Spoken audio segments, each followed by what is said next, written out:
Okay guys, तो आज के सेशन में हम लोग डिस्कस करेंगे जावा के बारे में कि जावा क्या होता है और इसके लिए क्या क्या रिक्वायर्ड सॉफ्टवेयर की ज़रूरत है। उसके बारे में डिस्कस करेंगे कि किस तरीके से आप जेडीके डाउनलोड करेंगे, किस तरीके से उसको इंस्टॉल करेंगे और क्या क्या प्रोसेस होगा। हर एक छोटी सी छोटी चीज़ों के बारे में काफ़ी डिटेल में आज के सेशन में डिस्कस करेंगे। राइट। तो सेशन को हम करते हैं। सबसे पहले अगर यहाँ पे आप देखेंगे कि जस्ट मैंने एक टर्म लिखा है जावा मीन्स जावा है क्या। तो आपको जस्ट इतना ही बताना है कि जावा मतलब एक प्रोग्रामिंग लैंग्वेज है। राइट। प्रोग्रामिंग लैंग्वेज का मतलब क्या होता है? प्रोग्रामिंग लैंग्वेज का मतलब कि अगर आप कंप्यूटर से कुछ भी एक पर्टिकुलर टास्क को परफॉर्म कराना चाहते हैं तो आपको एक सर्टेन एक स्पेसिफिक आपको कमांड देना होगा। और उस कमांड के बेसिस पे कंप्यूटर हमें कुछ आउटपुट अगर हमें देता है और इस कंप्लीट प्रोसेस को हम कहते हैं प्रोग्रामिंग। मीन्स प्रोग्रामिंग को अगर सिंपली डिफाइन करना हो कि प्रोग्रामिंग मीन्स क्या है, means how can you define the term programming. So आपको बताना सिंपल सा इतना है कि सेट ऑफ इंस्ट्रक्शंस कंप्यूटर को देना है और उस इंस्ट्रक्शंस के बेसिस पे कंप्यूटर आपको कुछ आउटपुट अगर देता है। इसी कंसेप्ट को हम प्रोग्रामिंग कहते हैं। तो जावा एक प्रोग्रामिंग लैंग्वेज है। यहाँ पे मैं थोड़ा सा लिख देना चाहूंगा कि set of instructions to perform a specific task. Right. Mean set of instructions to perform a specific task. Simple सा हमने यहाँ पे डेफिनेशन आपको बताने की मैंने कोशिश किया है। और अगर आप इस कंसेप्ट को अगर आप समझना चाहेंगे तो यहाँ पे दो अलग अलग पॉइंट हैं, इस चीज पे फोकस कीजिएगा। क्या क्या पॉइंट है यहाँ पे? अगर सबसे पहले आप देखेंगे कि सेट ऑफ इंस्ट्रक्शंस, जो इंस्ट्रक्शंस हम कंप्यूटर को देंगे वो किस लैंग्वेज में होगा। नॉर्मली जो हम लोग जो भी कोडिंग हम लिखते हैं वो इंग्लिश लैंग्वेज में हम लिखते हैं। तो क्या कंप्यूटर उस इंग्लिश लैंग्वेज को समझता है क्या? तो डेफिनेटली आपका आंसर होगा नहीं, वो इंग्लिश लैंग्वेज को नहीं समझता है। आपको उसे जो कुछ भी समझाना होगा 0 and 1 के फॉर्मेट में समझाना होगा। लेकिन क्या हम डायरेक्टली कोडिंग 0 and 1 के फॉर्मेट में करते हैं क्या? डेफिनेटली हम नहीं करते हैं। तो यहाँ पे मैं सिंपल सा ये बताऊं कि यहाँ पे कि सेट ऑफ इंस्ट्रक्शंस जो होगा वो हम किस लैंग्वेज में हम देंगे। तो यहाँ पे मैं सिंपल सा मैं लिख रहा हूँ क्या, हम जो लिखते हैं वो इंग्लिश लैंग्वेज में लिखेंगे। लेकिन आउटपुट जो हमें मिलेगा वो भी हमें किस लैंग्वेज में मिलेगा? वो भी डेफिनेटली हमें जो मिलेगा वो इंग्लिश लैंग्वेज में ही मिलेगा। यस। राइट। ये भी हमें इंग्लिश लैंग्वेज में मिलेगा। और ये लैंग्वेज जो होगा, ये जो अभी का जो जावा है, आप ये बोल सकते हैं कि आप इंग्लिश लैंग्वेज यानी किसी भी एनी लैंग्वेज में यहाँ पे लिख सकता हूँ कि किसी भी लैंग्वेज में आप कर सकते हैं। मतलब बहुत सारे लैंग्वेज को सपोर्ट करता है जावा। तो उसमें कुछ प्रॉब्लम नहीं होगा। मीन्स हमें कोडिंग लिखना है वो भी इंग्लिश लैंग्वेज में और हमें जो आउटपुट मिलेगा वो भी इंग्लिश लैंग्वेज में मिलेगा। लेकिन कंप्यूटर तो इंग्लिश समझता है नहीं। तो हमें क्या करना होता है कि हमें जो इंस्ट्रक्शंस देना होगा इंग्लिश में तो लिखेंगे, लेकिन इंटरनली जो होता है कुछ कंपाइलर्स होता है, कुछ सॉफ्टवेयर्स होते हैं जो कि उसे हम जो भी कोडिंग हम लिखेंगे उसे कन्वर्ट करेगा 0 and 1 के फॉर्मेट में, जिसको हम क्या कहते हैं, जिसको हम कहते हैं बाइनरी। राइट। बाइनरी का मतलब ये होता है कि 0 and 1 के फॉर्मेट में आप इंस्ट्रक्शंस कंप्यूटर को देंगे। वो कैसे होगा, कैसे कन्वर्ट होगा कि आपने जो कुछ भी आपने कोडिंग लिखा है वो कोडिंग किस तरीके से कन्वर्ट होगा 0 and 1 के फॉर्मेट में, उसके बारे में भी हम काफी डिटेल में डिस्कस करेंगे। बट यहाँ पे मैं सिंपल सा समझाने की कोशिश मैंने किया है कि जावा एक प्रोग्रामिंग लैंग्वेज है। प्रोग्रामिंग का मतलब क्या कि हमें कुछ इंस्ट्रक्शंस कंप्यूटर को देना है और उस इंस्ट्रक्शंस के बेसिस पे कंप्यूटर हमें आउटपुट देगा। नेक्स्ट पार्ट ये हो गया कि जो हम लैंग्वेज, जो भी लैंग्वेज मैं यूज कर रहा हूँ, इंग्लिश लैंग्वेज में मैं अगर कोडिंग कर रहा हूँ तो क्या कंप्यूटर उस लैंग्वेज को समझता है क्या? तो डेफिनेटली आपका आंसर होगा कि वो नहीं समझता है। फिर हमें क्या करना होगा कि उसे हमें जो कुछ भी इंस्ट्रक्शंस इंग्लिश में हमने लिखा है उसे हमें कन्वर्ट करना होगा 0 and 1 के फॉर्मेट में। उसके लिए हमें कुछ रिक्वायर्ड सॉफ्टवेयर लगेगा। क्या क्या सॉफ्टवेयर लगेगा उसके बारे में भी डिस्कस करेंगे, उसको भी मैं इंस्टॉलेशन करके आपको एक एक चीज को बताने की मैं कोशिश करूंगा। और फिर आउटपुट जो है हमारे लैंग्वेज में मिलता है। तो बाइनरी किस तरीके से काम करेगा वो हर एक चीज के बारे में डिटेल में डिस्कस करेंगे। बट मैं उम्मीद करूंगा कि इस पर सिंपल से एग्जांपल्स को समझ पाए होंगे, सिंपल से जो कंसेप्ट है इसको आप समझ पाए होंगे। एक बार प्लीज कंफर्मेशन दे यहाँ तक क्लियर है सभी लोगों को, फिर हम आगे मूव हम करेंगे। और अच्छा, यहाँ पे और जावा जो है definitely object oriented programming concept को फॉलो करता है, बट वो उसके पीछे अब बहुत सारी कहानियां हैं, तो पहले हम उस कहानी को समझने की कोशिश करेंगे और फिर हम आएंगे कि जावा एक ऑब्जेक्ट ओरिएंटेड प्रोग्रामिंग कंसेप्ट है। और लेकिन उससे पहले, प्रोग्रामिंग कंसेप्ट है तो पहले प्रोग्रामिंग को आप अच्छी तरीके से समझ लेंगे तो फिर उस कंसेप्ट को समझना बहुत ही आसान होगा। ठीक है, तो हम लोग जस्ट यहाँ पे इतना हम रखते हैं और फिर हम लोग डिस्कस करेंगे कि क्या क्या रिक्वायर्ड सॉफ्टवेयर की हमें जरूरत है। उसके लिए यहाँ पे मैं सिंपली ये बताऊंगा कि जो हमारे पास यहाँ पे जो सॉफ्टवेयर हमारे पास जो होगा उसके लिए क्या होगा। देखिए, सॉफ्टवेयर क्या क्या चीजें की जरूरत होगी हमें। हमें जरूरत होगा JDK. JDK stands for Java development kit. एक ये सॉफ्टवेयर हमें चाहिए। और ये जो है एक जावा डेवलपमेंट किट, ये आप जस्ट गूगल से आप डाउनलोड करके आप सिस्टम इंस्टॉल करेंगे। कैसे होगा, हम एक चीज को हम करके आपको दिखाएंगे। किसी भी एक पर्टिकुलर पार्ट को मैं स्किप नहीं करूंगा, एक एक चीज को बारीकी से बताऊंगा। सेकंड पार्ट, जो एडिटर हम बात करते हैं कि एडिटर हमें क्या क्या चाहिए। एडिटर पे कहने का मतलब ये है कि अगर आप जैसे मान लीजिए कि कुछ आप, जो मैंने आपको बताया कि हम कुछ स्पेसिफिक कोड हम लिखेंगे, कुछ हम इंस्ट्रक्शंस देंगे जो कि इंग्लिश लैंग्वेज में लिखेंगे, तो कहाँ पे लिखेंगे, राइट। तो उसके लिए उसी को हम कहते हैं एडिटर की एक स्पेसिफाइड हम एडिटर हम यूज हम करेंगे। जैसे एडिटर, बहुत सारे एडिटर्स होते हैं। जैसे कि जावा के लिए अगर देख डिस्कस करें तो हम सबसे जो इम्पोर्टेंट एंड पॉपुलर है इक्लिप्स है। प्लस हम बात करें वीएस कोड, वीएस कोड भी आप अच्छी तरीके से यूज आप कर सकते हो। सबलाइम आता है, ये भी आप एडिटर यूज कर सकते हो। बेसिक अगर आप देखेंगे तो नोटपैड, सिंपल सा नोटपैड में भी आप कोडिंग कर सकते हैं। लेकिन उससे एडवांस में जाएंगे तो नोटपैड प्लस प्लस में भी आप कोडिंग कर सकते हैं। लेकिन मैं आपको ये रिकमेंड करूंगा कि डेफिनेटली आप इक्लिप्स आप यूज कर सकते हैं, वीएस कोड यूज कर सकते हैं, जो कि सबसे बेस्ट सॉफ्टवेयर है जावा के लिए। लेकिन अगर आप एक बिगनर्स हैं, अगर आप स्टार्ट आप करना चाह रहे हैं और जावा को सीखना चाह रहे हैं, बेसिक कंसेप्ट्स के साथ चीज़ों को सीखना चाह रहे हैं, तो मैं आपको रिकमेंड करूंगा कि ऐसा एडिटर आप यूज कीजिए जिसमें आप कोडिंग करने के बाद उस पर्टिकुलर प्रोग्राम को कंपाइल करना हो और रन करना हो, और उसके लिए आप कमांड प्रॉम्प्ट यूज करें। आई होप कि सभी लोग कमांड प्रॉम्प्ट से वाकिफ होंगे, कमांड प्रॉम्प्ट समझते होंगे। बाय डिफॉल्ट सभी सिस्टम में होता है, और जस्ट आप सीएमडी टाइप करेंगे सर्च बार में और वो कमांड प्रॉम्प्ट ओपन हो जाएगा। वो मैं अभी करके भी आपको दिखाऊंगा। तो ऐसा आप कोई भी एडिटर यूज कीजिए जहां पे हमें कमांड प्रॉम्प्ट की जरूरत हो। उसमें क्या होगा कि आप कैसे कंपाइल होता है, क्या कमांड पास किया जाता है, ये चीज आपको बेहतर तरीके से समझ में आएगा। नॉर्मली क्या होता है कि अगर आप इक्लिप्स यूज करते हैं, राइट, जैसे हम इक्लिप्स के बारे में हमने बात किया, या वीएस कोड के बारे में हमने बात किया यहाँ पे, तो ये सबसे बेस्ट बेस्ट एडिटर है, इसमें कोई डाउट नहीं है। लेकिन ये आपके कोड में जो आप कोडिंग जो आप करते हैं उसका स्पीड बहुत ही फास्ट कर देता है। मतलब बहुत ही आसानी से, बहुत ही जल्दी जल्दी आप कोडिंग आप कर सकते हैं। लेकिन वहां पे हर चीज, जैसे आपने कोडिंग किया, ऊपर एक बटन रहता है, रन करना है, कंपाइल करना है, जस्ट आप क्लिक करेंगे और आपके लिए चीजों को करके वो आपको दे देगा। लेकिन इंटरव्यू में जब आप जाते हैं तो वहां पे आपसे ये सवाल किया जाता है कि आपने कंपाइल कैसे किया, क्या कमांड आपने लिखा। लेकिन आप बोलेंगे मैं तो इक्लिप्स यूज किया है, जस्ट हमने बटन को क्लिक किया, हमें आउटपुट दिख रहा है। आप सेम उसी तरीके से वीएस कोड की भी अगर हम बात करें तो वहाँ पे भी रन एंड और कंपाइल करने का एक ऑप्शन आता है, जस्ट उस पर क्लिक कीजिएगा, आपको आउटपुट आपको मिल रहा है। लेकिन बैकएंड में क्या हो रहा है, ये चीज आप वहाँ पे समझ नहीं पाते हैं as a fresher, as a beginner.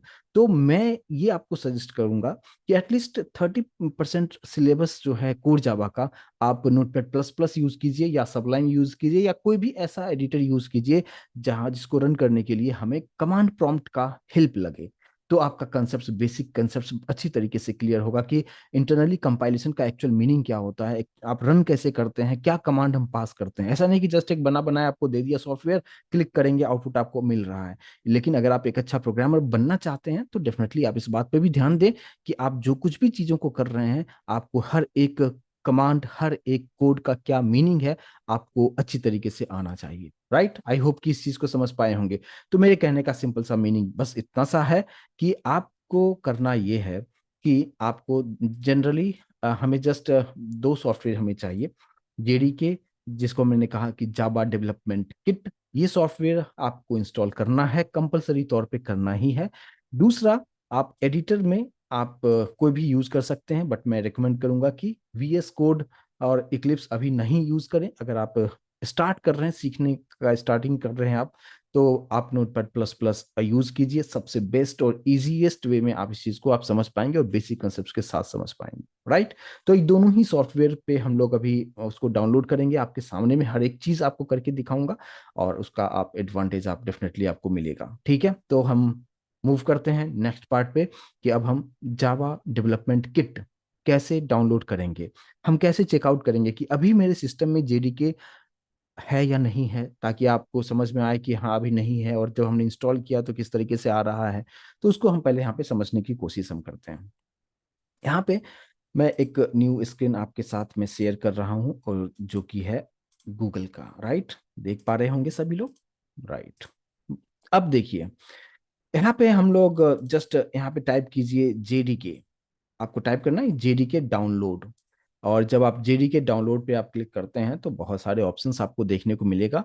और इससे पहले आप पहले चेकआउट आप कर लें कि क्या आपके सिस्टम में जेडीके अभी है या नहीं है, पहले उसे देखना जरूरी है और उसको भी चेक करना जरूरी है। कैसे करेंगे, नीचे अगर आप सर्च बार से देखेंगे, विंडोज 10 अगर आप यूज कर रहे हैं या 11 यूज कर रहे हैं, तो यहाँ पे सर्च बार में नीचे आपको जस्ट टाइप करना है CMD। और जैसे CMD आप टाइप करेंगे आपको एक ब्लैक स्क्रीन दिख रहा है, देख रहा है, देख पा रहे हैं सभी लोग, प्लीज एक बार कंफर्मेशन दे, राइट, देख पा रहे हैं ना। ओके। तो देखिए अभी आप यहाँ पे ये जो पर्टिकुलर पार्ट आ गया, ये जो ब्लैक स्क्रीन है, इसी को हम क्या कहते हैं, ये एक कमांड प्रॉम्प्ट विंडो है। और यहाँ पे हम कुछ कमांड हम टाइप करेंगे, क्या कमांड टाइप करेंगे, मैंने लिखा है जावा सी, मतलब जावा का कंपाइलर, स्पेस देना है, हाइफन, और यहाँ पे लिखना है वर्जन। अब जैसे एंटर करेंगे, मैंने क्या लिखा, Java C space hyphen version, और जस्ट हम एंटर प्रेस करेंगे, आपको एक मैसेज दिखा रहा है कि Java compiler is not recognised as internal and external command, कुछ इस तरीके से आपको मैसेज आपको दिखा रहा है। इसका मतलब आप सिंपल से समझ जाएं कि आपके सिस्टम में जावा यानी जेडीके इंस्टॉल नहीं है, मींस अभी आप जावा के प्रोग्राम को आप इसमें आप कंपाइल नहीं कर सकते, आप रन नहीं कर सकते हैं, सिंपल सा इतना आपको समझना है, राइट। तो कैसे हम चेक करेंगे, आई होप कि इस चीज को समझ पाए होंगे, अगर आपके पास नोटबुक और पेन हो नोट डाउन जरूर आप कर लें, राइट। तो जावा सी हाइफन वर्जन, ये बता दिया कि नहीं है हमारे सिस्टम में, ये तो नहीं है अभी। तो हम फिलहाल कैसे करेंगे, फिलहाल तो इस स्क्रीन को मैं यहाँ से निकाल देता हूँ। और अब हम बात करते हैं कि कैसे डाउनलोड हम करेंगे। यहाँ पे आपको बहुत सारे आएगा, बट सबसे फर्स्ट जो आपको मिलेगा वो जावा डाउनलोड, जहाँ पे ओरेकल का जो वेबसाइट है oracle.com, इसका ऑफिशियल वेबसाइट है जावा का, और इस लिंक को मैं ओपन करूंगा, राइट। अब यहाँ पे अगर आप देखेंगे, ये लिंक जब ओपन हुआ है तो यहाँ पे कुछ कुछ चीजें आ रहा है, इसको मैं क्लोज कर दे रहा हूँ। अभी आप देखिए जावा डाउनलोड्स देख पा रहे होंगे सभी लोग। अब देखिए जावा डाउनलोड्स में यहाँ पे जो है आपको जो दिखा रहा है जावा 21 एंड जावा 17, अभी की बात हम करें तो अभी हमें ये दिखा रहा है जावा 21। आप प्रीवियस वर्जन को भी आप डाउनलोड कर सकते हैं, बट मैं रिकमेंड करूंगा कि अपडेटेड वर्जन पे काम कीजिए, ज़्यादा मजा आएगा। अब यहाँ पे JDK 21 में अगर आप जाते हैं तो यहाँ पे नीचे यहाँ पे कर्सर पे फोकस कीजिएगा प्लीज, देख पा रहे हैं कर्सर को। यहाँ पे आप देखिए एक है लिनक्स, अगर आप ऑपरेटिंग सिस्टम भी डिफरेंट डिफरेंट ऑपरेटिंग सिस्टम लोग यूज करते हैं, जैसे मैं यूज कर रहा हूँ विंडोज, कुछ लोग मैक यूज कर रहे होंगे, कुछ लोग लिनक्स यूज कर रहे होंगे। तो यहाँ पे तीन ऑप्शंस, यहाँ पे तीन टैब दिया हुआ है, लिनक्स के लिए, फिर यहाँ पे मैक ऑपरेटिंग सिस्टम, और यहाँ पे विंडोज के लिए, ठीक है। तो अगर आपके पास लिनक्स ऑपरेटिंग सिस्टम अगर आप यूज करते हैं तो यहाँ पे आपके लिए अलग अलग ऑप्शंस है, यहाँ पे आपको लेना है। अब यहाँ पे कौन सा लेना है इसको आप समझिए। यहाँ पे अगर आप देखेंगे कि ये वाला जो पार्ट आप देख रहे हैं, X64 कंप्रेस्ड आर्चिव, जो कि है 188.29 MB का है, और यहाँ पे डाउनलोड है, क्लिक करेंगे और ये डाउनलोड हो जाएगा, उसको इंस्टॉल कीजिए और अपने प्रोग्राम में अपने सिस्टम में आप यूज कर सकते हैं, ठीक है। मैक वाले में फिर से मैक में जाना है, और सेम उसी तरीके से यहाँ पे X64 कंप्रेस्ड आर्चिव, इसको भी आप डाउनलोड करके यूज कर सकते हैं अगर आप मैक यूज करते हैं। अगर आप विंडोज यूजर हैं लाइक मी, मैं भी आप यहाँ फिलहाल मैं विंडोज यूज कर रहा हूँ, तो यहाँ पे भी आपको देखने को मिलेगा X64 इंस्टॉलर भी, आप यहाँ पे भी ये भी कर सकते हैं। लेना है X64 इंस्टॉलर, ये बड़ा जो लिंक है, बस यहाँ पे लिंक को क्लिक कीजिए, डाउनलोड होना स्टार्ट हो चुका है। और जस्ट ये जैसे कंप्लीट होता है, इसको हम आगे का प्रोसेस हम यहाँ पे देखेंगे। यस। तो ये जो है यहाँ पे ये पार्ट थोड़ा सा टाइम है, बस हो चुका है। यहाँ पे जस्ट आप क्लिक करेंगे, क्लिक करने के बाद अब आप यहाँ पे डाउनलोड वाले लोकेशन पे हम लोग आ चुके हैं। और अब ये जो आप देख रहे हैं JDK 21, इसको जस्ट आपको डबल क्लिक करना है, और जैसे आप डबल क्लिक करेंगे इंस्टॉलेशन का प्रोसेस स्टार्ट हो जाएगा। यहाँ पे देखेंगे आप जावा का जो सिंबल्स है वो भी आपको देखने को मिलेगा, और यहाँ पे जस्ट डबल क्लिक करना है, जस्ट डबल क्लिक कीजिएगा। और यहाँ पे एक जस्ट एक परमिशन मांगेगा आपसे। अगर आप विंडोज़ यूज़ कर रहे हैं तो जस्ट आपको यस करना है, और फिर आप आगे का प्रोसेस ऑटोमेटिक होने लगेगा। थोड़ा सा यहाँ पे वेट करते हैं, वो एक विंडोज़ आया नहीं है अभी तक। यस, अब ये ऑप्शंस आया, जस्ट मैंने यहाँ पे यस किया है, और अब जो होगा ये प्रोसेस स्टार्ट हो जाएगा। अभी आप यहाँ पे एक मैसेज देख पा रहे होंगे, प्रिपेयरिंग टू इंस्टॉल। और अब यहाँ पे इस पर्टिकुलर स्क्रीन पे आप देखेंगे, जस्ट आपको यहाँ पे करना है नेक्स्ट पे क्लिक करना है। यहाँ पे भी आप नेक्स्ट कीजिएगा, और स्टेटस अभी आप देख पाएंगे, और ये जैसे स्टेटस कंप्लीट होता है बस इंस्टॉलेशन कंप्लीट हो जाएगा, और इसके बाद डायरेक्टली हम कोडिंग करना हम करेंगे।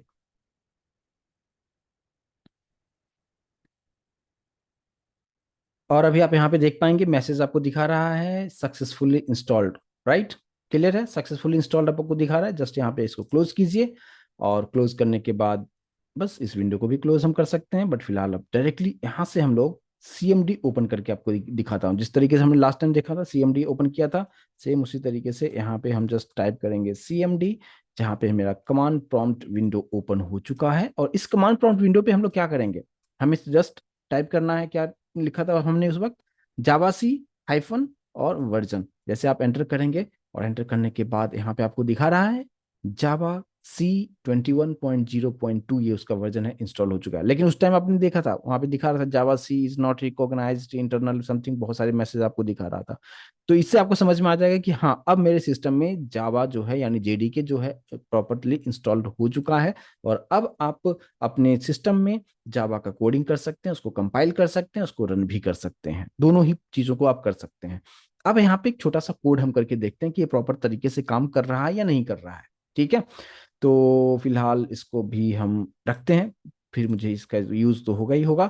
तो अब हम क्या करेंगे कि नोटपैड प्लस प्लस सिंपल से डाउनलोड प्रोसेस है, वो आप अच्छी तरीके से आप कर सकते हैं। यहाँ पे मेरे सिस्टम में नोटपैड प्लस प्लस है। इसको भी जस्ट आप गूगल पे जाएंगे, just notepad plus plus download लिखिए, और चीज़ों को आप डायरेक्टली कर सकते हैं। ठीक है, कर लेंगे क्या, नोटपैड प्लस प्लस डाउनलोड करके इंस्टॉल करना कोई टफ नहीं है, छोटी सी बात है। राइट, देखिए अब यहाँ पे क्या कर सकते हैं, यहाँ पे हम लोग कैसे कोडिंग करेंगे। एक सिंपल सा कोडिंग में लिख रहा हूँ, क्लास जावा ऑब्जेक्ट ओरिएंटेड प्रोग्रामिंग कंसेप्ट्स को फॉलो करता है। तो यहाँ पे आप जो कुछ भी कोडिंग करते हैं सब कुछ क्लास एंड ऑब्जेक्ट्स के टर्म में होता है। तो आप यहाँ पे जो भी आप कोडिंग आप करेंगे, आपको एक क्लास टर्म लिखना होगा, क्लास एक कीवर्ड की तरह हम यहाँ पे यूज करेंगे, और क्लास का नाम आप जो भी देना चाहें आप दे सकते हैं। जैसे कि मान लीजिए मैंने क्लास का नाम दे दिया टेस्ट दे दिया, या कुछ भी ABCD कुछ भी आप नाम दे सकते हैं, लेकिन फर्स्ट लेटर को कैपिटल जरूर रखिएगा, इस बात पे ध्यान दीजिएगा। फिर curly bracket open and close करना है आपको। ठीक है, तो अभी आप कंप्लीट बिगनर हैं, थोड़ा सा आप समझिएगा, रूल रेगुलेशन सिंटैक्स को प्रॉपर तरीके से फॉलो कीजिएगा। क्लास का नाम आप अपने अकॉर्डिंगली जो भी देना है आप दे सकते हैं। क्लास कीवर्ड है, टेस्ट आप अपने अकॉर्डिंगली नाम दे सकते हैं। यहाँ पे जो कर्ली ब्रैकेट में लिखा है इसके अंदर जावा के पास एक मेन मेथड होता है जिसको हम कहते हैं पब्लिक स्टैटिक वाइड मेन। और यहाँ पे हम लोग लिखते हैं क्या, स्ट्रिंग ARGS। और अभी आप थोड़ा सा घबराएं नहीं, क्योंकि आने वाले सेशन में हम आपको इस सभी कीवर्ड के बारे में काफी डिटेल में एक्सप्लेन करेंगे कि पब्लिक क्या है, स्टैटिक क्या है, वॉइड क्या है, मेन क्या है, क्या इसका रोल है। बट फिलहाल अभी के सेशन में आप जस्ट इतना समझें, इसको हम कहते हैं क्या, मेन मेथड। मेन मेथड का मतलब क्या, कि एग्जीक्यूशन यहीं से स्टार्ट होगा, this is the starting point of your program. Right, और ये कंप्लीटली इनबिल्ट है, जैसा है वैसा ही आप लिखें।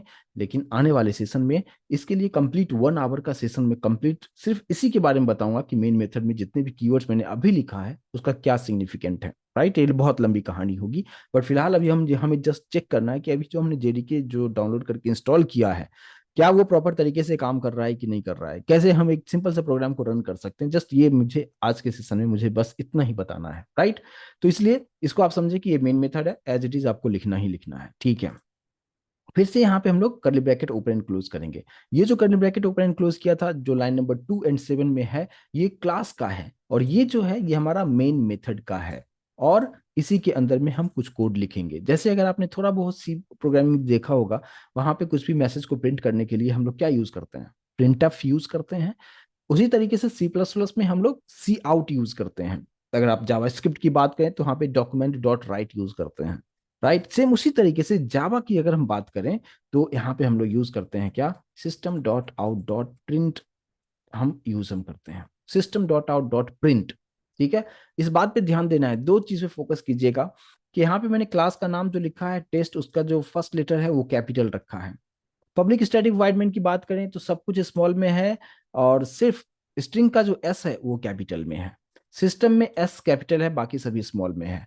तो मैं ये कहने की कोशिश कर रहा हूं कि आप जावा में जब भी आप काम कर रहे हैं तो इस बात पे ध्यान रखें कि कंप्लीटली केस सेंसिटिव है, कौन सा स्मॉल में है कौन सा कैपिटल है, इस बात पे आपको ध्यान देना होगा। अगर आपने यहाँ पे स्मॉल जो सिस्टम का जो एस है इसको अगर आप स्मॉल कर देंगे, ये एरर दिखाएगा, आपको एक्सपेक्टेड आउटपुट डेफिनेटली नहीं मिलेगा। ठीक सेम उसी तरीके से स्ट्रिंग में भी, यानी कहीं पे भी स्पेलिंग मिस्टेक होता है और कैपिटल को स्मॉल कर दिया, स्मॉल को कैपिटल कर दिया, definitely you will get the error, right. इस बात पे ध्यान देना है कि जावा जो है completely case sensitive programming language है, इस बात पे ध्यान देना है। लेकिन अगर आप सोचेंगे कि कैसे हमें समझ में आएगा कि किसको कैपिटल रखना है किसको स्मॉल रखना है, तो वही चीज तो मैं आपको सिखा रहा हूँ, राइट ना।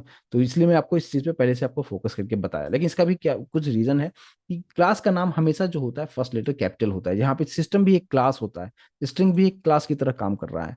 तो सेम उसी तरीके से हम यहाँ पे फर्स्ट लेटर को कैपिटल में यहाँ पे लिख रहा हूँ। लेकिन सिंपल सा समझे कि ये system dot out dot print का काम क्या है, हमें आउटपुट स्क्रीन पे एक कुछ मैसेज प्रिंट करना है, तो इसके लिए आपको ये कंपलसरी लिखना होगा।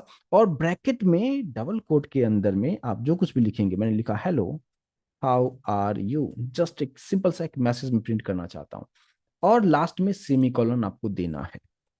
सेमी कॉलन का मतलब टर्मिनेशन ऑफ लाइन, कि ये पर्टिकुलर लाइन हमारा कंप्लीट हो चुका है। जैसे आप इंग्लिश लिखते हैं तो फुल स्टॉप लिखते हैं, एक लाइन कंप्लीट होता है तो फुल स्टॉप लिखते हैं। सेम उसी तरीके से प्रोग्रामिंग में सेमी कॉलन लिखते हैं, यानी जावा की बात करें, यानी सी सी प्लस प्लस जावा की बात करें, तो वहाँ पे सेमी कॉलन से हम उस पर्टिकुलर लाइन को टर्मिनेट करते हैं कि यस, हम इंडिकेट करते हैं कि ये लाइन हमारा कंप्लीट हो चुका है। बस सिंपल सी चीजें हैं, राइट, क्लियर है। लेकिन आप यहाँ पे सोचेंगे यहाँ पे क्यों नहीं सेमीकोलन दिया, यहाँ पे भी तो लाइन कंप्लीट हो रहा है, नहीं यहाँ पे कंप्लीट नहीं हो रहा है, ये स्टार्ट हो रहा है। मतलब अगर मैंने यहाँ से कोडिंग स्टार्ट किया है, कर्ली ब्रैकेट जैसे हमने लिखा है, इसके इसका मतलब ये है कि अगर आपने यहाँ पे सेमीकोलन दे दिया, इसका मतलब क्या होगा कि आप नीचे का जो पार्ट है उसको वो रीड नहीं करने जाएगा, उसको लगेगा यहीं पे काम कंप्लीट हो चुका है, राइट। और ये मैं आपको सेमीकोलन के बारे में इसलिए बता रहा हूँ कि आप में से बहुत सारे ऐसे स्टूडेंट्स हैं जो जब सीखने आप की कोशिश करते हैं, तो कहाँ पे सेमी कॉलन देना है कहाँ पे नहीं देना है, बहुत हमेशा कंफ्यूजन होता है या नहीं होता है, राइट। बहुत सारे स्टूडेंट्स को ये कंफ्यूजन होता है। तो मैं आपको सिंपल सा एक ट्रिक आपको बताता हूँ कि आप क्या कीजिएगा जब भी आप कोडिंग करते हैं। जैसे आपने क्लास को यहाँ पे स्टार्ट किया तो कर्ली ब्रैकेट ओपन किया क्लोज किया, तो इस बात पे ध्यान रखें कि जब भी कर्ली ब्रैकेट ओपन हुआ, यहाँ पे सेमी कॉलन नहीं देना है। अब आप यहाँ पे देखिए मेन मेथड यहाँ पे हमने लिखा, यहाँ उसके जस्ट नीचे क्या लिखा मैंने, कर्ली ब्रैकेट स्टार्ट हुआ, मतलब यहाँ पे हमें सेमी कॉलन नहीं देना है, राइट, क्लियर होगा। अब यहाँ पे क्यों हमने दिया, क्योंकि यहाँ इसके बाद मैंने कहीं पे भी कर्ली ब्रैकेट स्टार्ट नहीं किया, ये जस्ट यहाँ पे एंड हुआ है, इस बात पे ध्यान देना है। सिंपल है, क्लियर है, ठीक है। सिंपल सा ट्रिक आपको बताने की कोशिश किया। अब देखिए ये सिंपल सा है कि हमने कोडिंग तो लिख लिया है, अब मेरा टारगेट है कि ये पर्टिकुलर मैसेज आउटपुट स्क्रीन पे दिखना चाहिए। कैसे दिखेगा, सबसे पहले तो हमने जो भी कोडिंग किया पहले इसको हम सेव कर लेते हैं, अभी सेव नहीं हुआ है। अगर आप नोटपैड प्लस प्लस यूज करते हैं तो इस बात पे ध्यान दीजिएगा कि मेरे कर्सर पे फोकस कीजिएगा प्लीज। यहाँ पे आप देख रहे हैं ये रेड कलर में आपको फाइल का जो सिंबल दिख रहा है वो रेड कलर में दिख रहा होगा, राइट। उसके आगे लिखा हुआ है न्यू वन। इसका मतलब आप जब भी रेड कलर में आप देखें आप समझ जाएं कि ये आपने यहाँ पे जो भी कोडिंग किया है ये आपने सेव नहीं किया है, और कंपलसरी तौर पे you have to save this particular file. तो कैसे हम सेव करेंगे, कंट्रोल एस कर सकते हैं, या आप फाइल पे जाके यहाँ पे सेव यहाँ पे भी क्लिक कर सकते हैं। अब फाइल को आपको कहाँ पे सेव करना है उसके अकॉर्डिंगली भी आप काम कर सकते हैं। मान लीजिए कि डी ड्राइव में जा रहा हूँ, डी ड्राइव में एक न्यू फोल्डर बना दिया, जावा वर्कशॉप, ठीक है, आप कुछ भी नाम दे सकते हैं, ठीक है। मैंने डी ड्राइव में रखा और यहाँ पे डबल क्लिक करते हुए उस पर्टिकुलर फोल्डर में आ चुका हूँ, ठीक है, क्लियर है। और अब यहाँ पे बात करते हैं कि नीचे अगर आप देखेंगे कि फाइल का नाम क्या होना चाहिए, राइट। तो फाइल का नाम, इस बात पे ध्यान रखें एज ए बिगिनर, अभी जस्ट आप इतना समझने की कोशिश कीजिए कि जो आपने क्लास का नाम दिया है वही फाइल का भी नाम रखें। बट नेमिंग जो है, नेम का जो रूल है, मतलब फाइल का नाम आपको क्या देना चाहिए, इसके भी पीछे बहुत लंबी कहानी है। उसके लिए एक अलग ही टॉपिक आता है, उसके बारे में भी डिस्कस करेंगे। बट एज फॉर नाउ आप जस्ट समझिए कि जो क्लास का नाम आपने दिया है ना वही फाइल का भी नाम रखें। और मैंने क्लास का नाम क्या रखा है, टेस्ट, तो जस्ट हम लिखेंगे टेस्ट डॉट जावा और हमने सेव कर दिया। अब आपको कुछ चेंजेस देखने को मिल रहा है क्या, कुछ कुछ कीवर्ड में कलर आ चुका है, और प्लस पहले जहां पे लिखा हुआ था new1 उसकी जगह पे क्या आपको देखने को मिल रहा है, test.java, हमने जो नाम दिया है। और मैंने एक्सटेंशन के बारे में थोड़ा सा आपको बताया नहीं कि हम आप फाइल का नाम क्या आपने दिया, मैंने आपको जस्ट बताया कि जो आपके नई क्लास का जो नाम लिखे हो आपने, वही नाम होना चाहिए फाइल का भी, बट एक्सटेंशन कंपलसरी तौर पे डॉट जावा ही होना चाहिए, इस बात पे ध्यान देना है, ठीक है। तो हमने टेस्ट डॉट जावा यहाँ पे हमने रख दिया है। अब अगर आप देखेंगे कि ये फाइल हमारा कंप्लीटली सेव हो चुका है, और अब हम इस पोजीशन में हैं कि इस पर्टिकुलर प्रोग्राम को कंपाइल करेंगे और रन करेंगे। अब यहाँ पे दो न्यू टर्म आ गया कि कंपाइलेशन का मतलब क्या होता है। फिलहाल आप जस्ट इतना समझिए कि हमने जो कुछ भी यहाँ पे कोडिंग किया है, ये कोड हमारा इंग्लिश लैंग्वेज में है। जो मैंने प्रोग्रामिंग जब इस सेशन को स्टार्ट किया था, मैंने वहां पे बताया था कि हम इंस्ट्रक्शंस जो भी कंप्यूटर को देंगे, जो कुछ भी इंस्ट्रक्शंस देंगे वो इंग्लिश लैंग्वेज में होगा, लेकिन इस इंग्लिश लैंग्वेज को कंप्यूटर नहीं समझेगा। इसके लिए हमने जेडीके अभी जो अब डाउनलोड करके इंस्टॉल किया, उसका यही मकसद था कि अब हमने यहाँ पे जो कुछ भी कोडिंग लिखा है, इसको हमें अल्टीमेटली हमें कन्वर्ट करना है 0 और 1 के फॉर्मेट में, और वही 0 और 1 जो होगा कंप्यूटर समझेगा, और फिर आपके लैंग्वेज में आपको एक्सपेक्टेड आउटपुट आपको दे देगा, राइट। तो कैसे होगा, क्या करेंगे, देखिए आप। कोडिंग लिखने के बाद आप आ जाएंगे कहाँ पे, कमांड प्रॉम्प्ट पे। एक चीज और बताऊं कि जो लोग इक्लिप्स से ज्यादा फ्रेंडली हैं, और जस्ट अभी तक इस इक्लिप्स में कोडिंग कर रहे हैं जावा के लिए, मैं उनके लिए आपको बताऊं कि आपने कोडिंग लिखा है, जस्ट वहां पे एक बटन होगा, रन बटन, जस्ट क्लिक करेंगे, आउटपुट आपको आ जाएगा।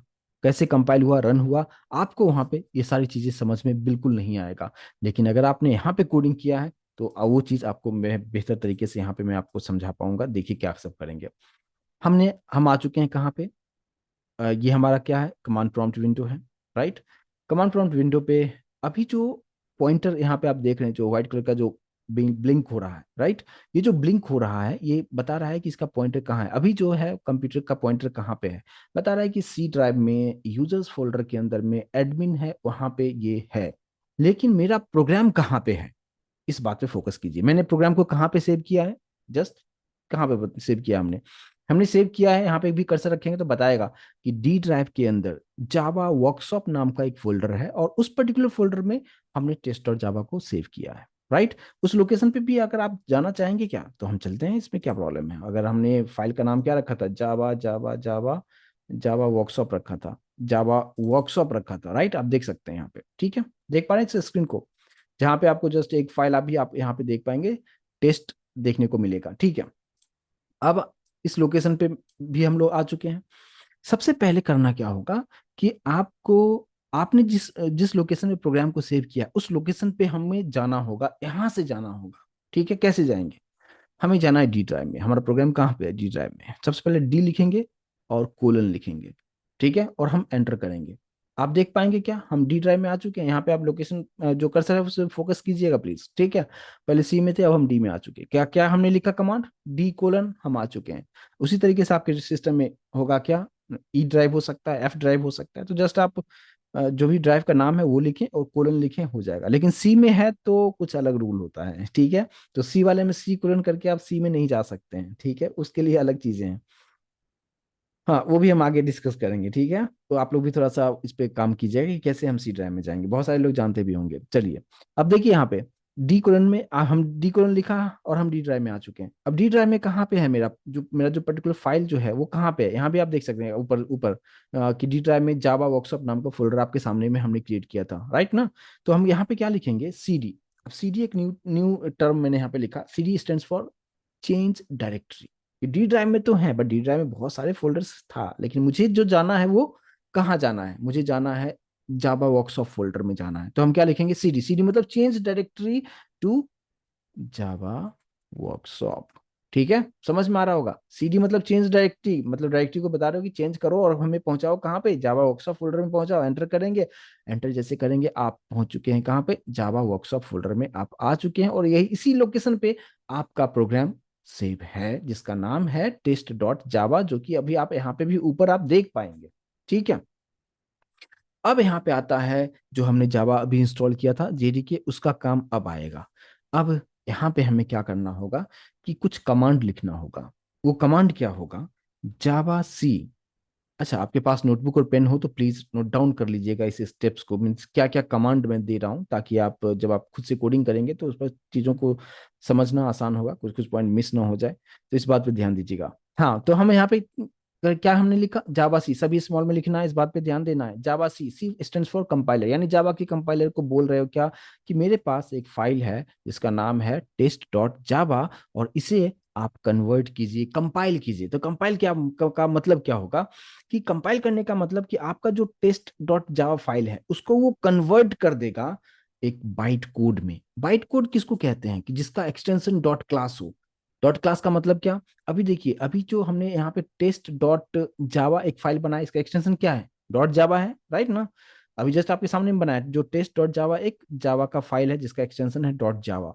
तो ये कमांड जब आप लिखेंगे ना, तो टेस्ट डॉट जावा कन्वर्ट हो जाएगा टेस्ट डॉट क्लास में। और टेस्ट डॉट क्लास को ही हम कहते हैं क्या, जो जब उसका एक्सटेंशन जो क्लास हो जाता है उसको हम कहते हैं बाइट कोड, जिसको हम इंटरमीडिएट कोड भी कहते हैं। उसको ना ही प्रोग्रामर समझ सकता है, ना ही कंप्यूटर समझता है। तो बोलेंगे इसका फिर काम क्या है, फिर यहाँ पे जेवीएम का रोल होता है, जो कि हम आगे हम डिस्कस करेंगे। बट फिलहाल ये कमांड देने के बाद जब आप एंटर प्रेस करेंगे तो यहाँ पे एक और फाइल आपको देखने को मिलेगा। मैं यहाँ पे एंटर करता हूँ और आप लोग फाइल पे फोकस कीजिएगा कि आ रहा है क्या। सभी लोग प्लीज कंफर्म करें, क्या देख पा रहे हैं। पहले सिर्फ हमारे पास टेस्ट था, बट अब बन चुका है क्या, टेस्ट डॉट क्लास बन चुका है। और ये जो टेस्ट डॉट क्लास बना, ये बाइट कोड होता है, जिसको यहाँ पे जेवीएम जो है इसको रीड करता है, और जेवीएम इस पर्टिकुलर बाइट कोड को कन्वर्ट करता है 0 और 1 के सीक्वेंस में। और फिर कंप्यूटर जो है, यानी आपका ऑपरेटिंग सिस्टम है, उस चीज को बेहतर तरीके से 0 और 1 को समझता है, और फिर आपको एक्सपेक्टेड आउटपुट आपको मिल जाता है। सिंपल सी चीजें हैं। और ये चीज आपसे इंटरव्यू में पूछा जाता है कि how can you compile any Java program. तो जावा प्रोग्राम को कंपाइल करने का तरीका क्या है, क्या कमांड आप पास करेंगे। तो आपको जस्ट लिखना है जावा सी, और जो भी फाइल का नाम है वो आप दीजिए, उससे होगा क्या, फिर आपसे नेक्स्ट क्वेश्चन पूछा जाएगा उससे होगा क्या। आपको सिंपल बताना है कि जावा का जो फाइल है वो कन्वर्ट हो जाएगा किस में, डॉट क्लास फाइल में कन्वर्ट हो जाएगा, जिसको हम बाइट कोड कहते हैं। और अब इसको आप रन कर कीजिए। रन करने का कमांड होता है सिर्फ जावा लिखना है और क्लास का नाम लिखना है विदाउट एक्सटेंशन। क्लास का नाम क्या है, टेस्ट लिखना है, जस्ट इतना, जावा और टेस्ट आपको लिखना है। राइट, तो यहाँ पे जस्ट जावा और टेस्ट लिखा, और जैसे आप एंटर प्रेस करेंगे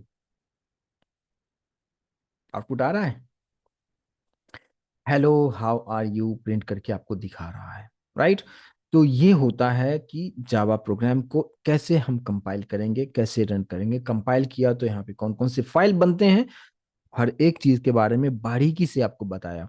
इस चीज को अगर आप वहां पे अगर आप करते इक्लिप्स पे जस्ट क्लिक करते आपको आउटपुट मिल जाता, लेकिन इंटरनल डिटेल को आप नहीं समझ पाते। लेकिन आप जैसे 30% सिलेबस कंप्लीट करते हैं उसके बाद फिर वहां पे स्विच करेंगे, बहुत ज्यादा मजा आएगा चीजों को कर वहां पे आप जब आप प्रैक्टिस आप करेंगे इक्लिप्स पे तो ज्यादा बेहतर होगा। बट फिलहाल बेसिक कंसेप्ट को समझने के लिए आप कुछ इस तरीके से आप कोडिंग करके सीखने की कोशिश आप कीजिए। राइट, अब हम आप वापस से हम हमारे कोड पे आते हैं। आप में से कोई पूछ रहे थे क्या, कि ये जो प्रिंट लिखा है प्रिंट एलन होता है, लेकिन हमें तो आउटपुट तो मिल रहा है ना, हमने प्रिंट लिखा था बट फिर भी हमें आउटपुट मिल रहा है। तो ये भी मेरा एक पर्पस था इस कंसेप्ट को भी आपको समझा दें, कि नॉर्मली जो हम लोग बुक में देखते हैं या कहीं और भी आप देखते होंगे तो हमेशा आपको देखने को मिलता है system dot out dot println, यही रहता है ना हमेशा। बट मैंने यहाँ पे प्रिंट लिख दिया है तो आपको घबराने की जरूरत नहीं है।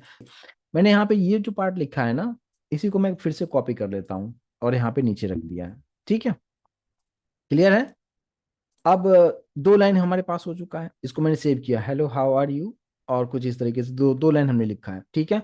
अच्छा, अब जब भी इस पर्टिकुलर फाइल में कुछ भी चेंजेस अगर आप करते हो ना, इस बात पे ध्यान दीजिएगा, जब भी चेंजेस आप करते हैं तो उसको सेव जरूर कर लीजिएगा। आप वहां भी ऊपर आप देख सकते हैं क्या, यहाँ पे रेड रेड में आप मार्क कर रहा है, इसका मतलब क्या, रेड मार्क करने का मतलब क्या, प्रोग्राम को आपने सेव नहीं किया है। कंट्रोल ऐसा जस्ट आपको करना है, जैसे आपने यहाँ पे कंट्रोल ऐसा आपने कर दिया, फाइल सेव हो चुका है, और कलर से भी आपको समझ में आ जाएगा। और फिर अब वापस से हम आते हैं यहाँ पे, कहाँ पे, कहाँ पे आते हैं, कमांड प्रॉम्प्ट पे आते हैं, ऑब्वियस सी बात है। और हम कंपाइल करेंगे वापस से, यानी ईच एंड एवरी टाइम अगर आपने अपने प्रोग्राम में कुछ भी चेंजेस आपने किया है, you must need to save the file and then again you have to compile the program. इस बात पे ध्यान देना, हमेशा कंपाइल करना है कुछ भी चेंजेस आपने किया तो। नहीं तो अगर आपने अभी जैसे मैंने सेव नहीं करता और फिर से मैं इसको कंपाइल करता और रन करता, तो पहले वाला आउटपुट खाली दिखाता। अभी जो आपने अपडेट किया वो आउटपुट आपको देखने को नहीं मिलता, इसलिए आपको ये चीज मैंने आपको बताया। तो यहाँ पे कंपाइल करना है, कंपाइल करने का कमांड जावा सी टेस्ट और जावा, जस्ट हम एंटर प्रेस करेंगे। सब कुछ ठीक ठाक अगर होता है तो उसको बाइट कोड इंटरनली बना दिया होगा, और यहाँ पे आप जस्ट रन कीजिए। रन करने का कमांड है जावा टेस्ट। आउटपुट देख सकते हैं आप, यहाँ पे आउटपुट कैसे दिखा रहा है, hello how are you, hello how are you, दोनों सेम लाइन में आ रहा है, जबकि हमने लाइन वहां पे नीचे करके लिखा था, बट लाइन को यहाँ पे इसने ब्रेक नहीं किया। तो इसका रीजन क्या है कि प्रिंट जब भी आप लिखते हैं ना, तो आप उसके नीचे भी आप लिखेंगे, बट वो आउटपुट हमें सब सेम लाइन में ही प्रिंट करके दिखाता है। ये एक ड्रॉबैक हो जाता है। तो इसलिए यहाँ पे बताया गया कि आप कुछ ऐसा कीजिए कि लाइन ब्रेक होता रहे। तो उसके लिए कहा गया कि एल एन यहाँ पे लगा दो। एल एन का मतलब होता है, उल्टा रीड कीजिएगा, N for new, L for line, ऐसे समझना है आपको, ठीक है। न्यू लाइन में प्रिंट करेगा, मतलब ये तो इसमें आएगा, लेकिन इसके नीचे जो भी होगा वो सभी नेक्स्ट नेक्स्ट नेक्स्ट लाइन में आना चाहिए, ठीक है। अब जैसे हमने ये लगा दिया एल एन, और अब वापस से हमें क्या करना होगा, कंपाइल तो करना होगा। तो हमने यहाँ पे कंपाइल कर दिया और सब कुछ ठीक है। अब रन करके देखें, आ रहा है output, hello how are you, hello how are you, दोनों नेक्स्ट नेक्स्ट लाइन में आपको दिखा रहा है। आई होप कि अब समझ में आया होगा कि प्रिंट और प्रिंट एलएन में क्या डिफरेंस है, ठीक है। ओके, एक चीज और मैं आपको बताऊं कि यहाँ पे भी अगर आप एलएन लिखते हैं तो थोड़ा सा लाइन में बीच में और थोड़ा सा गैप आपको देखने को मिलेगा। बीच का मतलब क्या, उसको भी मैं बता रहा हूँ, कहाँ की बात मैं कर रहा हूँ। ये जो आप देख रहे हो नीचे जो आपको आ रहा है डी, यानी हेलो हेलो, तो ये तो पास पास आ रहा है, लेकिन यहाँ पे थोड़ा सा आपको स्पेस आपको देखने को मिल रहा होगा, राइट। मेरे कर्सर पे फोकस कीजिएगा प्लीज, ठीक है। तो कुछ इस तरीके से आप यहाँ पे इसका यूज कर सकते हैं। लेकिन अगर आपको ऐसा करना है कि हेलो हाउ आर यू लिखा है और ये सेकंड जो लाइन लिखा है, इसके बीच में अगर गैप आपको करना चाहिए, एक लाइन का ब्रेक आपको चाहिए, तो आप कैसे करेंगे। तो इसके लिए हम लोग यहाँ पे यूज करते हैं क्या, इसी के अंदर यहाँ पे ध्यान देना है कि हेलो हाउ आर यू जो लिखा है ना, डबल कोट के बाद यहाँ पे बैकस्लैश एन यूज कर दीजिए। बैकस्लैश एन से भी लाइन को ब्रेक आप कर सकते हैं, ठीक है। बैकस्लैश एन डाल दिया। अब आउटपुट हम देखें क्या हो सकता है। यहाँ पे आउटपुट स्क्रीन पे आते हैं, और इस आउटपुट स्क्रीन पे हम फिर से कंपाइल करेंगे, सेम कमांड हम पास करेंगे, और थोड़ा सा वेट करते हुए रन करते हैं। अभी आप देख सकते हैं हेलो हाउ आर यू, यानी दोनों लाइन के बीच में गैप है क्या, ही नहीं है, है ना। तो ये सिंपल सा चीजें मैं उम्मीद करूंगा समझ में आया होगा। अच्छा, अगर आप चाहते हैं कि फर्स्ट लाइन में भी थोड़ा सा गैप हो, उसके बाद फिर हमें hello how are you print करके दिखाए, तो हम कैसे करेंगे। तो देखिए, आप कहीं पे भी आप बैकस्लैश एन यूज कर सकते हैं, मतलब लेकिन सिस्टम डॉट आउट के अंदर डबल कोट के अंदर इस बात पे ध्यान देना है। फिर से हम लोगों ने यहाँ पे यूज कर दिया क्या, बैकस्लैश एन। इससे क्या होगा कि सबसे पहले वो लाइन को ब्रेक करेगा, उसके बाद फिर ये मैसेज आएगा, फिर लाइन ब्रेक करेगा, और इसकी वजह से तो लाइन ब्रेक होगा ही, वो लास्ट वाला पार्ट, और फिर यहाँ पे आपको प्रिंट करके दिखाएगा। अब देखिए आउटपुट कैसा आता है। यहाँ पे हमें आउटपुट अगर फिर से देखना हो, तो इसको आप कंपाइल कर सकते हैं। कंपाइल किया हमने और सब कुछ ठीक है, रन किया, आप देख पाएंगे output, hello how are you, ऊपर भी लाइन ब्रेक है, फिर hello how are you, hello how are you आ रहा है, और उसके बाद फिर यहाँ पे जो है गैप है, और फिर आपको प्रिंट करके दिखा रहा है, राइट।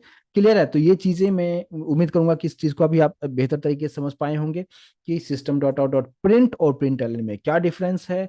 बैकस्लैश एन से भी आप लाइन को ब्रेक कर सकते हैं। एक चीज और हम बताएं कि अगर मान लीजिए यहाँ पे सेमीकोलन को मैंने छोड़ दिया, राइट, तो यहाँ पे सेमीकोलन छोड़ने का मतलब क्या होगा कि क्या अब हमारा प्रोग्राम में आउटपुट आएगा क्या, तो ऑब्वियस सी बात बोलेंगे कि यहाँ पे सेमीकोलन भी बहुत इंपॉर्टेंट रोल प्ले करता है, तो ये डेफिनेटली हमें आउटपुट नहीं मिलेगा। लेकिन एक चीज और यहाँ पे समझना है कि आप जब भी कंपाइल करते वक्त अगर आपने कुछ मिस्टेक किया है, तो कंपाइलेशन का मतलब मैंने क्या बताया कि बाइट कोड वहां पे बनता है, जो डॉट क्लास फाइल बनता है वो वहां पे क्रिएट होता है। लेकिन अगर आपके प्रोग्राम में कहीं पे भी एरर है, तो कंपाइल टाइम में आपको उस एरर के बारे में बताएगा कि पहले इसको सही कीजिए, उसके बाद ही हम बाइट कोड को बनाएंगे। तो इसलिए मैं इस पर्टिकुलर फाइल पे आ जाता हूँ। अभी जो आपके पास है इस फाइल को देख पा रहे हैं, अभी तो हमारे पास दोनों फाइल है। ये हमारा जो जावा का सोर्स फाइल है, जहाँ पे हमने इंग्लिश में कोडिंग किया था, और ये कुछ इंटरमीडिएट कोड यहाँ पे जनरेट करके देता है, जिसको हमने कहा बाइट कोड हम कहते हैं। इसको मैं फिलहाल यहाँ से डिलीट कर देता हूँ, ठीक है।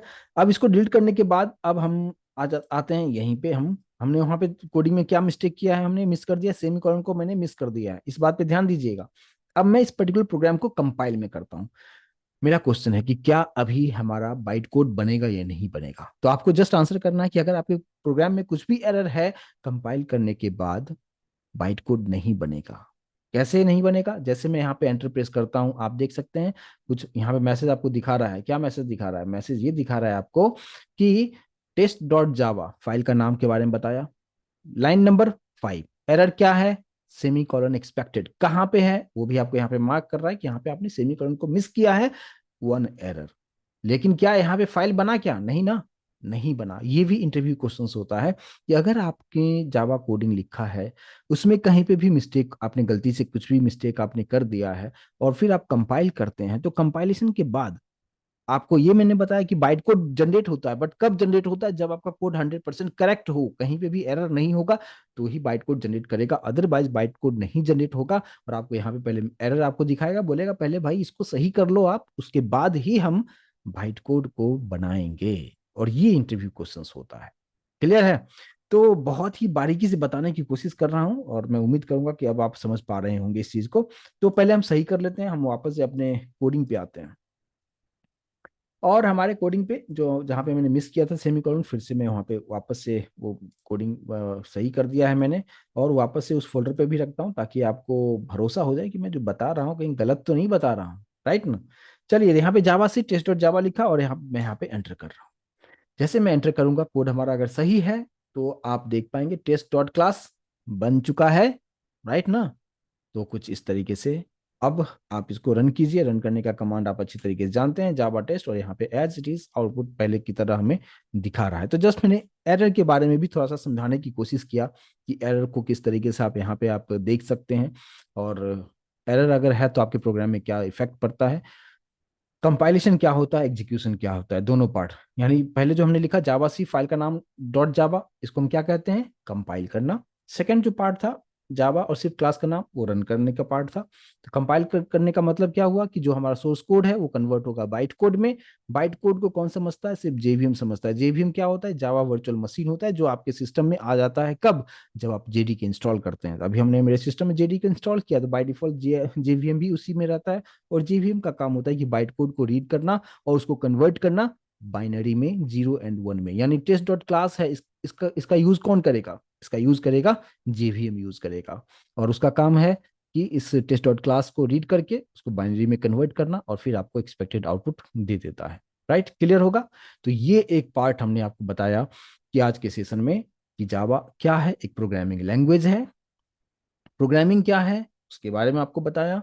क्या क्या सॉफ्टवेयर चाहिए, किस में काम करना बेहतर होगा अगर आप फ्रेश स्टार्ट कर रहे हो सीखना, तो उसके लिए जेडीके कैसे डाउनलोड करना है, इंस्टॉल करना है, नोटपैड प्लस प्लस में कैसे कोडिंग करना है, कमांड प्रॉम्प्ट के क्या क्या हम कमांड लिखेंगे, किस तरीके से आउटपुट आता है, प्रिंटलन में क्या डिफरेंस है, सेमी कॉलन या कहीं पे भी कुछ मिस्टेक होता है तो बाइट कोड बनता है नहीं बनता है, हर एक चीज के बारे में बेसिक कंसेप्ट बताने की कोशिश किया है।